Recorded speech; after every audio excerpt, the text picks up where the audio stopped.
ចាអញ្ចឹងគាត់ទៅដល់ផ្ទះយាយគឺយើងទុកដាក់អីវ៉ាន់របស់យើងទៅងូតទឹកផ្លាស់ប្ដូរសម្លៀកបំពាក់ហើយក៏ចាប់ផ្ដើមដើរទៅព្រះវិហារដោយសារវាជាថ្ងៃអាទិត្យហើយម៉ោងប្រហែល10ជាងដែរវិហារនៅអង់គ្លេសចាប់ផ្ដើមហើយម៉ោង10អីហ្នឹងនៅគ្នាដើរទៅព្រះវិហារដោយសារតែព្រះវិហារនៅជិតដែរទេត្រូវដើរឆ្លងកាត់ផ្សារឆ្លងកាត់អីចឹងទៅហើយម៉ាក់គាត់ស្គាល់កន្លែងដោយសារយើងជិះយន្តហោះយូរដែរហើយអញ្ចឹងយើងដើរហើយម៉ាក់គាត់ចង់ឲ្យយើងសម្រាប់លក្ខណៈថាគេងលក់អីចឹងពួកអីខ្លាចយប់ឡើងយើងអត់គេងហើយចិត្តឡាក់ព្រោះពេលវេលានៅខ្មែរហើយនៅអង់គ្លេសនឹងខុសគ្នាប្រហែលជា6ទៅ7ម៉ោងនៅខ្មែរយើងនឹងម៉ោងលឿនជាងចឹងយើងមកដល់ពេលដែលគ្រូចែកចាយស្វែងគុំអីហើយអញ្ចឹងគេមានពេលវេលាជាមួយគ្នា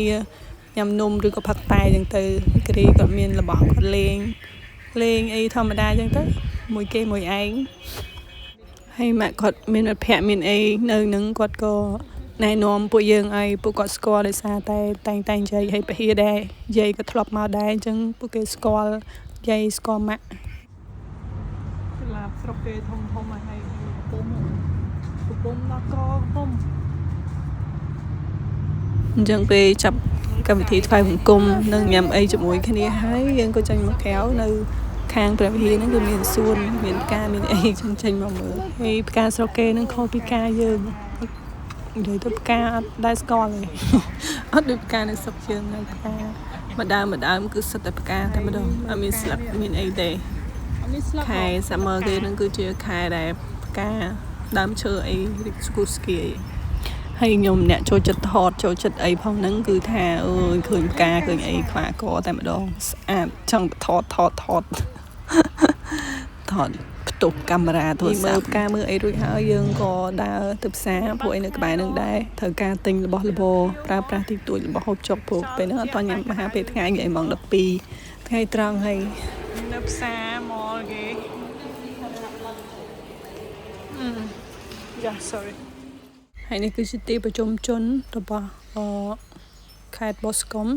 និងខេត្តនឹងក្រុងនឹងអីទេអញ្ចឹងមានផ្សារសងខាងហើយក៏មានផ្លូវសម្រាប់ឲ្យមនុស្សយើងដើរអញ្ចឹងទៅសាក្រីអង្គុយនៅក្នុងរទេះរុញហ្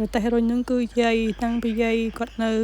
បានសួរអ្នកព្រះវិហារមានអ្នកណាមានរទេះរុញអីចឹងអាចឲ្យខ្ចីឬក៏ឲ្យប្រើពេលចៅមកលេងអញ្ចឹងយើងចូលផ្សារមួយទៅរកទិញផ្លែឈើ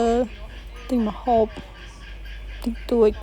នំប៉័ងអីផ្សេងដើម្បីញ៉ាំជាអាហារថ្ងៃត្រង់ sandwich អីចឹងទៅផ្សារទំនើបគេហ្នឹងគឺមានសពគ្រប់ទាំងអស់ហ្មងយើងចង់បានអីក៏មាននេះ strawberry មួយប្រអប់ហ្នឹងប្រហែលជា£12.50លុយ1ផោនស្មើនឹង6,500 ទៅ 7,000 ឥឡូវឥឡូវសម្រាប់ផ្លែមួយហ្នឹងប្រហែល4 រៀលអីដែរចឹងដើររើមើលបន្តផ្លែឈើអីចឹងទៅនេះមើលបន្លែខ្ញុំរើមើលបន្លែប្លុកណាដែលខុសផ្លែពីស្រុកយើងទៅសក់គឺវែងមានខ្លីដូចសក់នៅស្រុកយើងនេះហើយបន្លែប្លុកគេស្រស់ហ្មងមើលទៅគួរចង់ញ៉ាំប៉ុន្តែទិញអ្វីដែលយើងត្រូវការសិនបានហើយនិយាយទៅម្ហូបអាហារចំណីចំណុកអីផ្សេងហ្នឹងគឺរៀងថ្លៃជាងស្រុកយើងដោយសារលុយគេរៀងថ្លៃដែរចឹងចង់ដល់វគ្គខ្ញុំដាស់ទិញម្ដងរមថោទឹកនោមការីទិញខោទឹកនោមការីផ្សារគេឥឡូវហ្នឹងគឺយើងអាចគិតលុយខ្លួនឯងបានយើងយកទៅឆូតហើយឆូតកាតឆូតអីប្រើចឹងទៅហើយយើងគ្មានឆូតកាតយើងយកទៅឲ្យអ្នកគេគិតលុយគេគិតចឹងទៅ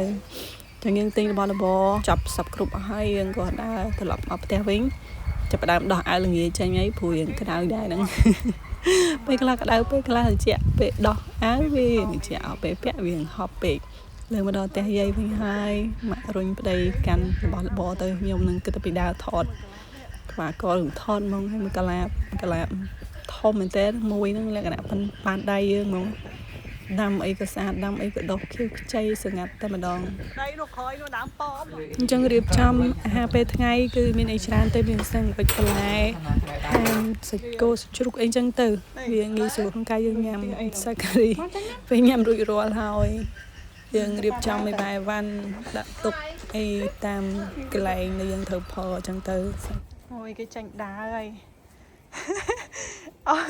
អត់ទេណាគាត់អស់ទៅណា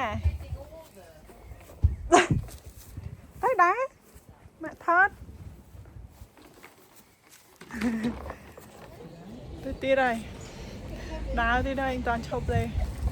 ផែស្វាយទៅផ្ញើអំដតទៅញ៉ាំបាយផ្ទះដតនេះនឹងផ្ទះមីងដតគឺចុកគ្នានឹងឯងចឹងយើងដើរទៅ